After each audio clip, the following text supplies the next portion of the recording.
channel. I am so excited for this video. It is something that I have been working on personally, and I'm so excited to share it with all of you and hopefully help you guys out starting the new year strong with your money goals. So I've been researching and I've been doing a lot, and this video is all about budgeting and saving and reaching your goals in that department. Now, I want to start off by saying that I found some amazing resources which I will share with you. So mainly podcasts. So podcasts that I already listened to include Mindspo, Rise and Conquer, and the Feminist as Fuck podcast.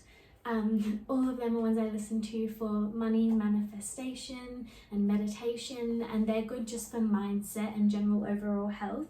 And then a new one I found, Healthy Hustlers, is also good for that. But I also found She's on the Money, and I have one of the books, She's on the Money Budget Journal, and they're really good. There's a financial advisor on it.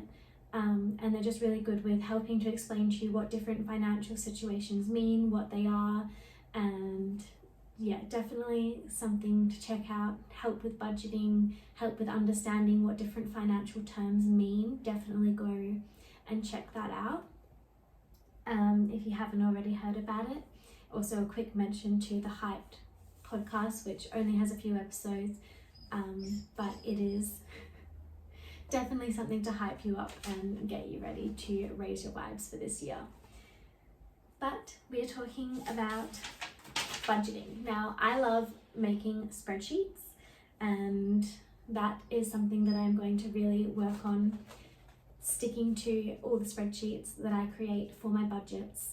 And I've just got mine here, which I was going to have ready, which I will try and put on the screen, but as we know, I'm not very good with that.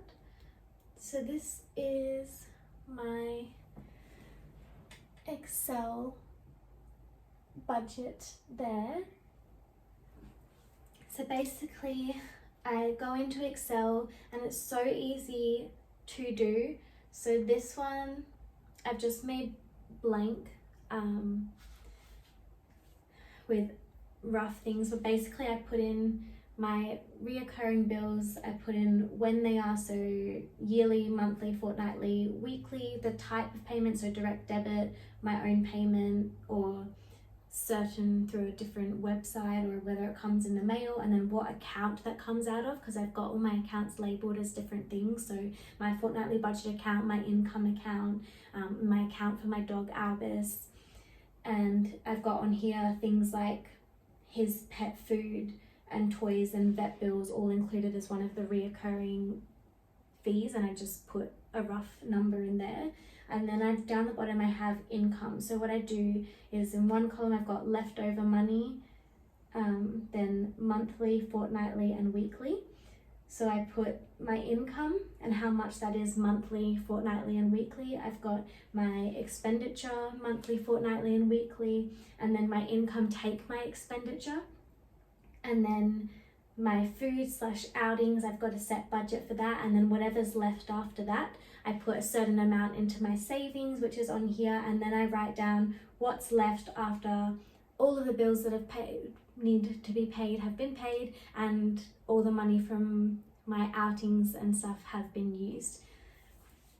If you want a blank template of that, I'm so happy to share it, so just let me know and in the comments, and I will share it.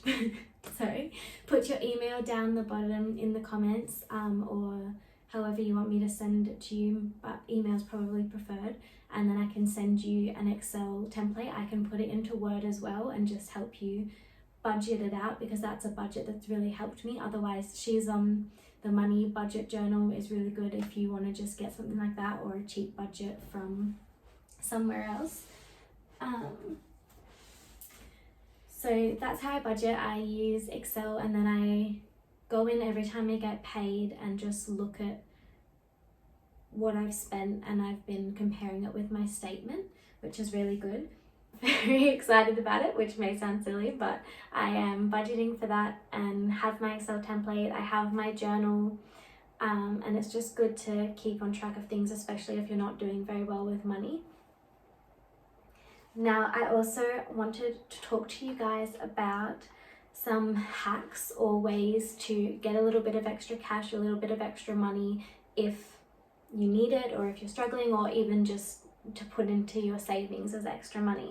So one, I use the Shopback app. If you haven't heard of that, it's an amazing app that has so many different brands and places on it. Sometimes they upsize the cash back, so if you're going to spend the money anyway, it'll have something like, if you shop online at Coles, you'll get 5% cash back, and since you're going to be spending that money anyway, it's great to just get a little bit of money back, and then you can withdraw the money after it reaches about $10 cash back. So sometimes it does take a little while to build up, but that's still money that, you know, you weren't going to get back anyway. So there's things like Coles, JB Hi-Fi, Maya, a bunch of other clothing brands, a bunch of travel brands. There's so much on there, and it's so amazing just to be able to do your normal shopping and then get cash back. So definitely have a look into that one.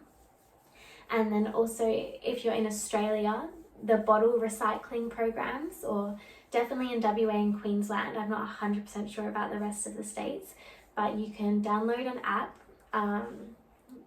It's like bottle recycling. I can put the name of it below, and you go in to the recycling stations, you bring all the bottles that say 10-cent collection on the bottles, and then you get 10 cents for each of the bottles. But one mistake I made when I went in, I didn't realize you had to take the lids off for the bottles, so I was stuck there for ages. So if you do decide to get the bottles together, so either ones that you're using, it could be if you see some around lying on the ground, you're cleaning up the environment and you're getting paid. Obviously wear gloves, be careful, wash them out if you're going to do that. But yeah, or at work, if people don't want their empty bottles, then it's just a great way. It's only 10 cents a bottle, but it adds up, and it could be up to like $14, you know, a week, which could get you dinner for the week. So that's definitely something to look into, and it's something that I love doing. Also, Facebook Marketplace is great if you have stuff that you are selling that you don't really need, you don't really want. It's a great way to make a bit of extra cash. I've been using that a lot. Just make sure you're careful with things like Pay ID and stuff, and making sure it's all on the up and up, and it is people doing the right thing selling. Otherwise, Depop is another place if you're selling clothes, which is a great place, and the payments are done through their app, so it's a bit more secure if you want to do that, it's pretty good, but you have to make sure that, you know, it's worth it with the shipping costs and everything for Depop, because they do take a cut as well. And then also, last hack, last tip that I've got, there's a online place called Student VIP. If you have any old uni, high school textbooks that are worth a decent amount, you can sell them on there, and you won't get the full amount back, but it's really quick and easy. People will contact you, and you can either meet them on campus if they're near you and swap the books for cash, or you can do it via PayPal and send it via Ozpost. Which is just a really good way. I just did that and got $100 back for one of my textbooks, which was about $200. Well, it's like $180, $190, which is still really good. So definitely look into that if you have old textbooks like that. And then the last thing that I wanted to say was about savings accounts.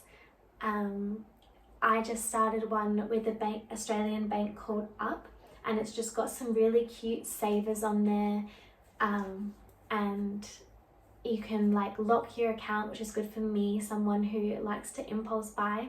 You can lock your savings account, and then if you want to access the money, you have to unlock it and then wait 3 hours for it to come back to you. So that will stop me from just wasting the money on things that like I don't really need, and I'll have to at the very least think about it for 3 hours before I buy it and take it out of my savings. And that has been really helpful for me to keep some money in my savings. So yeah, definitely check out the Up think if you're struggling to save or you need to open a bank account, that was a really good one to look at. And yeah, that was all. But I also just wanted to say thank you so much for watching, and if you do want me to send you that template for my budget, let me know in the comments and I will happily send that over to you. And then I can put the links for all of the things that I spoke about, that the recycling, the shop back, the student VIP, everything, so you can have a look and save money for yourself. But it's going to be an amazing year. Also disclosing, I'm not a financial advisor or anything like that, not qualified in anything relating to finance, but I really love spreadsheets, I love putting budgets together, and I've been really good with my money this first month of 2024, so I wanted to share it all with you. Thank you so much for watching. As always, be true and be you.